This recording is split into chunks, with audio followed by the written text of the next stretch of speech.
என்னது நம்ம நிலையில இத்தனை வகையான ஃபிளேவர்ஸ்ல பானிபூரி கொடுத்துட்டு இருக்காங்களா? ஆனா அந்த கடை வேற எங்க இல்லைங்க, நம்ம வண்ணாரப்பட்டில் உள்ள சென்னை சில்க்குக்கு வெளியே இருக்கிற பானி வெஜ் பூரிங்கிற கடைக்கு தாங்க போயிருந்தோம். இந்த கடையோட ஸ்பெஷலி 6 வகையான ஃபிளேவர்ல பானிபூரி கொடுத்துட்டு இருக்காங்க. சரி ரைட், அவங்களோட முதல் ஃபிளேவரான புதினா ரசத்தை பானிபூரி மேல ஊற்றி தந்தாங்க.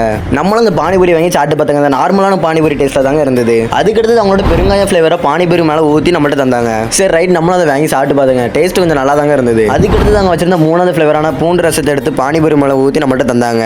நம்மளும் அதை வாங்கி சாப்பிட்டு பார்த்தாங்க. டேஸ்ட் கொஞ்சம் பெட்டரா தாங்க இருந்தது. அதுக்கடுத்து அவங்க வச்சிருந்த 4வது ஃபிளேவரான டொமேட்டோ ரசத்தை எடுத்து பானிபூரி மேல ஊற்றி நம்மகிட்ட தந்தாங்க. நம்மளும் அதை வாங்கி சாப்பிட்டு பார்த்தாங்க. டேஸ்ட் கொஞ்சம் வேற லெவலில் தாங்க இருந்தது. இனிப்பு வேற இருந்ததா டேஸ்ட் நொறுக்கிட்டு. அதுக்கடுத்து அவங்க வச்சிருந்த 5வது ஃபிளேவரான லெமன் சாஸை பானிபூரி மேல ஊற்றி நம்மகிட்ட தந்தாங்க.